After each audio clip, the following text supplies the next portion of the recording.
Congress party और इंडी गठबंधन जिस प्रकार से लोगों में भ्रामक और झूठ फैलाने का काम,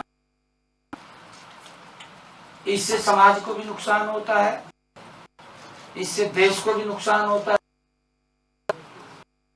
उस झूठ को रोकने के लिए आज हमने एक कार्यक्रम किया है। हमारे जाकिर हुसैन जी जो बहुत ही वरिष्ठ नेता रहे हैं, कई बार के विधायक भी हैं, जाकिर हुसैन जी जिनके दादा भी विधायक रहे, मंत्री रहे हैं, जिनके पिताजी भी विधायक और मंत्री रहे हैं, और हमारे मेवात से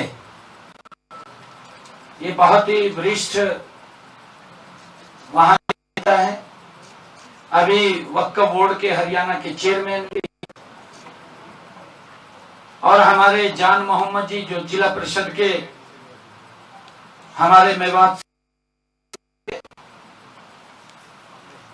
आज इनके तत्वाधान में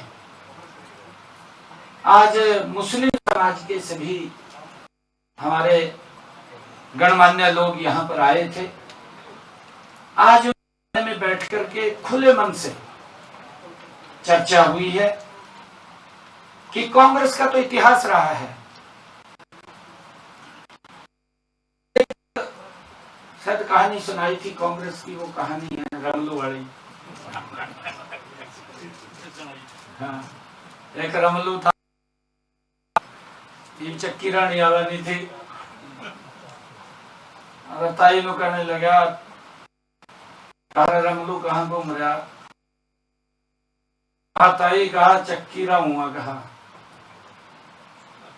कहा मेरी भी रहते, कहा और मैं पानी ले आऊंगा जब तक कि वो कहानी आप लोगों को मालूम है, समय लग जाएगा, मेरे पास समय का अभाव है।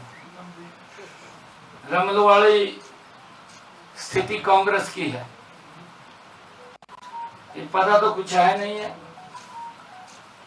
55 साल देश के ऊपर शासन रहा है, समस्याएं बन करके देश के सामने खड़ी रही, समाधान नहीं हुए। अगर ईमानदारी से समस्याओं का समाधान किया है तो ये भारत मां का लाल नरेंद्र मोदी है, उन्होंने किया है। पिछले 10 वर्षों में क्या एक एक समस्या का समाधान कर रहे हैं। जम्मू कश्मीर की समस्या कांग्रेस की थी, जिसका समाधान धारा 370 को समाप्त करके नरेंद्र मोदी जी ने किया है। बोडो की समस्या कांग्रेस की देन थी, जिसका समाधान भी नरेंद्र मोदी जी ने किया है। परंतु पीछे जनगणना को लेकर के अभी कल आदरणीय प्रधानमंत्री जी ने कैबिनेट के अंदर फैसला किया जाति जनगणना का। मैं आदरणीय प्रधानमंत्री जी का दिल से धन्यवाद करता हूं। और जो ही कैबिनेट के अंदर फैसला आया, ये फैसला लिया गया, राहुल गांधी एकदम बाजी का प्रेस में बैठ गया और कहने लगा कि कहा ये तो मैंने कह रखा था, मैंने कह रखा था, अपना रिकॉर्ड भी चेक कर ले पहला। मैं आज थोड़ा सा आपको, जो राहुल गांधी और कांग्रेस पार्टी बोल रही है ना कि हमने इस बात को उठाया था, मैं 2010 की ये बात बताना चाहता हूं, जो कल आदरणीय प्रधानमंत्री जी ने जनगणना ये कराने के लिए कैबिनेट में फैसला लिया। हम धन्यवाद करते हैं आदरणीय प्रधानमंत्री जी का। परंतु कांग्रेस को आईना दिखाता हूं, क्योंकि एकदम राहुल गांधी बैठ गया, उनके कई लोग बैठ गए, ये तो हमने करा था, ये बात तो करने लगे। मैं आपके माध्यम से मैं प्रदेश और देश को और कांग्रेस को ये आईना दिखाना चाहता हूं, देश और प्रदेश को दिखाना चाहता हूं कि कांग्रेस समस्या बना करके रखती थी। 2010 में जब तत्कालीन प्रधानमंत्री डॉक्टर मनमोहन सिंह जी ने floor of the house Lok Sabha था कि जाति जनगणना पर कैबिनेट में विचार किया जाएगा, ये लोकसभा में कहा हुआ है। शायद राहुल गांधी को अगर नहीं पता तो वहां की वो प्रोसीडिंग निकाल करके देख सकते हैं, क्योंकि वो तो उस सरकार के अंदर पीछे से बैठ करके सरकार कहाँ से माल है कहाँ जा रहा सारा पता था, कितना विकास के ऊपर खर्च हो रहा है, कितना नहीं हो रहा है, वो सारा उसको मालूम था। और ये भी कहा गया था कि कैबिनेट के अंदर आकर के एक मंत्रिमंडल समूह का भी गठन किया जाएगा, यह भी कहा गया था। यह कांग्रेस के समय में कहा गया था, और जिसमें यह भी कहा गया था कि अधिकांश राजनीतिक दलों, जब उन्होंने ये floor of the house Manmohan Singh ने कहा, जिसमें राजनीतिक दलों ने जातिगत आधारित जनगणना की का समर्थन किया था, अपनी संतुष्टि दी थी। इस समूह में जो वो समूह बना था, उस समूह के अंदर केंद्रीय गृह मंत्री उस समय के पी चिदंबरम भी शामिल थे। पी चिदंबरम ने 2011 की जनगणना में जाति को शामिल करने का विरोध किया था और कहा कि जातियों की गिनती जनगणना में नहीं कराई जाएगी, ये उनके वित्त मंत्री गृह मंत्री ने कहा था उनके। और किस प्रकार की जनगणना हुई, कितनी जातियां बना दी गई, आपके सामने है। अगर किसी का गोत्र भी था उसको भी जाति में कन्वर्ट कर दिया। ये इस प्रकार का इनका सिस्टम रहा है। परंतु आदरणीय प्रधानमंत्री जी ने ये कल कैबिनेट में फैसला लिया कि हम जाति जनगणना कराएंगे, क्योंकि ये भी कांग्रेस की गलती है, उसका सुधार करेंगे। उसका सुधार, कांग्रेस की गलतियों का सुधार कर रहे हैं। मैं मोदी जी का दिल से धन्यवाद करता हूं, बहुत बहुत साधुवाद देता हूं कि उन्होंने ये फैसला लिया है। आप सब जानते हैं जो वक्फ अधिनियम संशोधन 2025 माननीय प्रधानमंत्री नरेंद्र नेतृत्व में वक्फ कानून की कमियों को दूर करने के लिए, इसमें सारी कमियां थी, क्योंकि कांग्रेस ने 2013 में हड़बड़ाहट में, ये लगभग 13-14 में हड़बड़ाहट के अंदर ये लोकसभा में लेकर के आए। इसका नुकसान मुस्लिम समाज को हुआ, इसका नुकसान देश को भी हुआ।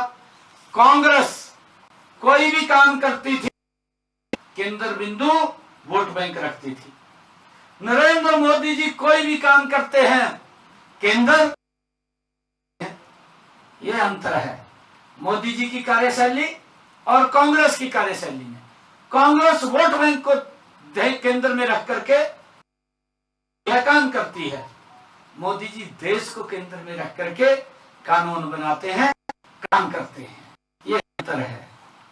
और मैं ये कहना चाहूंगा कि ये अधिनियम जो माननीय प्रधानमंत्री जी के सबका साथ, सबका विकास, सबका प्रयास और सबका विश्वास को साकार, एक महत्वपूर्ण ये पहल है जो आदरणीय प्रधानमंत्री जी ने ये पास किया है। मैं माननीय प्रधानमंत्री जी के प्रयासों से अब यह कानून जो असहाय मुस्लिम हैं उनको बड़ी राहत, ये कानून है। इसमें बने नए नियमों से वक्फ प्रबंधन में पारदर्शिता बढ़ेगी और मनमाने अधिग्रहण पर भी रोक लगेगी। पहले वक्फ बोर्ड ताकतवर लोगों का एक हथियार के करते थे, आप सब जानते हैं। कांग्रेस को भी यही पीड़ा है, कोई और पीड़ा नहीं है। जो पीड़ा है क्योंकि वक्फ बोर्ड को एक हथियार के रूप में इस्तेमाल करते थे, अब वो बंद हो गया है। अब जो नए सुधारों से जो पुरानी उनकी गलतियां थी को सुधारने और जनहित में कामों को बढ़ावा देने ठोस कदम उठाए जाएंगे। पुराने को समाप्त कर अब वक्फ संपत्तियों का उपयोग गरीब मुस्लिम, महिला और समाज के वंचित वर्गों के लिए किया जाए। पहले तो शाली व्यक्ति इसका प्रयोग कर सकते थे, परंतु इसके आने से गरीब मुस्लिम महिलाएं, जो मुस्लिम वंचित समाज है, गरीब समाज, कांग्रेस लगातार वोट बैंक के रूप में इस्तेमाल करती रही है, उनके कल्याण के लिए इसका प्रयोग किया जाएगा। यह अधिनियम कमजोर वर्गों को एक नया जीवन देने का, जो मुस्लिम समाज की बोहरा, अहमदिया और पसमानदा मुसलमानों के अधिकारों की सुरक्षा भी करेगा। इससे के सुरक्षा होगी। यानी पुरातत्व विभाग द्वारा संरक्षित स्मारक अब वक्फ के दायरे से, इसमें महिलाओं के अधिकारों की भी सुरक्षा होगी, क्योंकि नए में महिलाओं को पुरुषों के समान अधिकार दिए गए हैं। इस कानून के अंदर पुरुषों को समान अधिकार दिए गए, पहले महिलाओं को इसके अंदर अधिकार नहीं थे। उन्हें भी वक्फ बोर्डों में भागीदारी दी जाएगी।